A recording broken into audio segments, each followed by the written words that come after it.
A verdade por trás do último soldado japonês.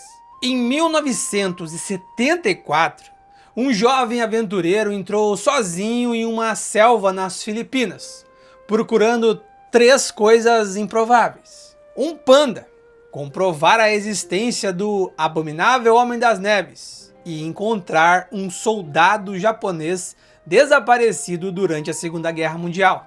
Poucos dias depois ele encontrou justamente o terceiro. E o mais estranho não foi o fato dele estar vivo, era que aquele homem ainda acreditava estar em guerra. O nome dele era Hiro Onoda. Quando o Japão se rendeu em 1945, ele estava em uma pequena ilha das Filipinas chamada Lubang. Mas ao contrário de outros milhares de soldados japoneses que entregaram suas armas, Onoda desapareceu na selva e permaneceria lá pelos próximos 29 anos. Mas afinal, como alguém consegue ignorar jornais, panfletos, mensagens da própria família e continuar acreditando que a guerra não acabou? Acontece que Hiro Onoda não era um soldado comum.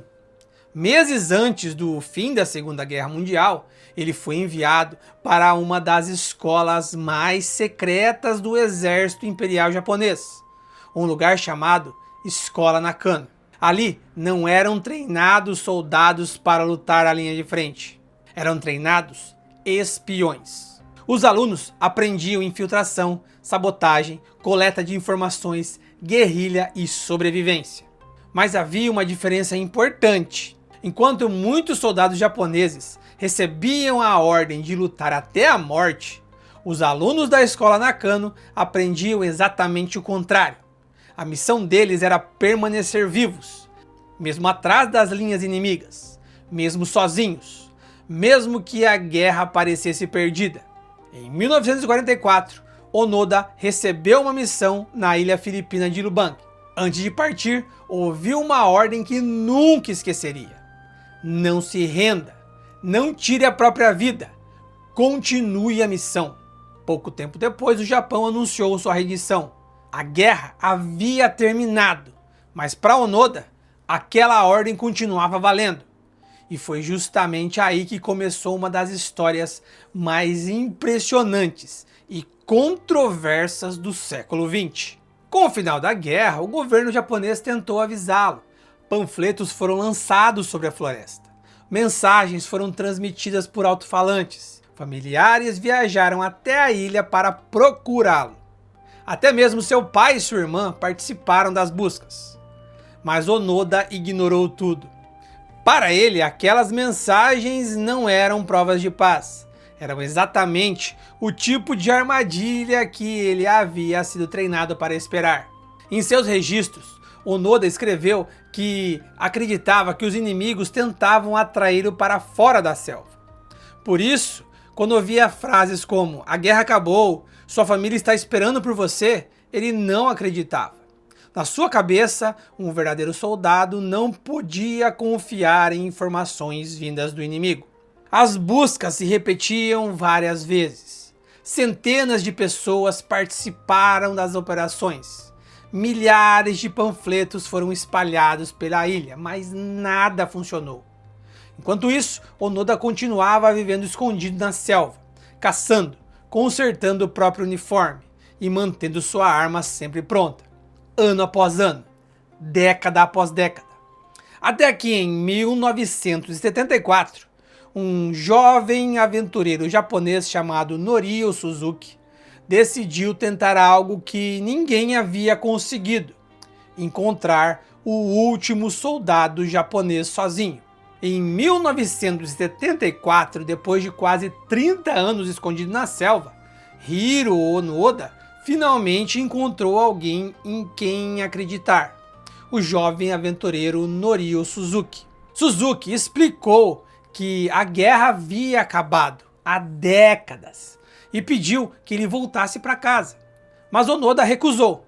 Segundo ele, só deixaria a ilha se recebesse uma ordem oficial do comandante que o havia enviado para lá. Dias depois, o antigo major Yoshimi Taniguchi viajou até as Filipinas. Diante de Onoda, ele leu a ordem que ele esperava ouvir desde 1945. Todas as missões foram encerradas e você está dispensado. Pela primeira vez em quase 3 décadas, Onoda considerou sua missão concluída. No dia seguinte, vestindo o uniforme que havia remendado durante anos na selva, entregou sua arma e deixou a ilha. Quando retornou ao Japão, foi recebido por multidões. Para muitos japoneses, ele era um símbolo de disciplina, lealdade e perseverança.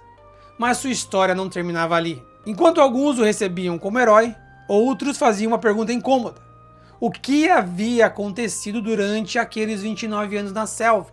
Porque nem todos os moradores da ilha se lembravam de Onoda da mesma maneira. E essa é a parte da história que quase nunca é contada. Após retornar ao Japão, Hiro Onoda descobriu que o país que havia deixado em 1945 já não existia mais.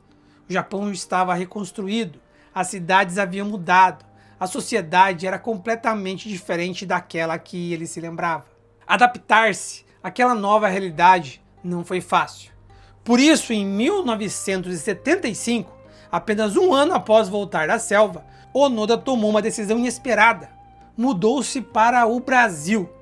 Lá no Mato Grosso, passou a trabalhar como pecuarista, seguindo os passos do irmão que vivia no país. Durante anos, levou uma vida bem simples, distante da fama que havia conquistado no Japão. Mais tarde, dividiria seu tempo entre o Brasil e o Japão, dedicando-se a projetos voltados à educação de jovens e ao contato com a natureza. Hiro Onoda morreu em 2014, aos 91 anos. Mas a pergunta deixada por sua história continua viva. Você teria feito o mesmo? Ou em algum momento teria decidido que era a hora de abandonar a missão? A história de Onoda mostra como a lealdade pode ser uma das qualidades mais admiradas em um ser humano, mas também como ela pode trazer consequências difíceis. Para alguns, ele foi um herói que cumpriu sua palavra até o fim. Para outros, um homem incapaz de abandonar uma guerra que já havia terminado. Uma coisa é difícil negar: ele viveu exatamente de acordo com aquilo que acreditava. E talvez por isso sua história seja ainda lembrada até hoje.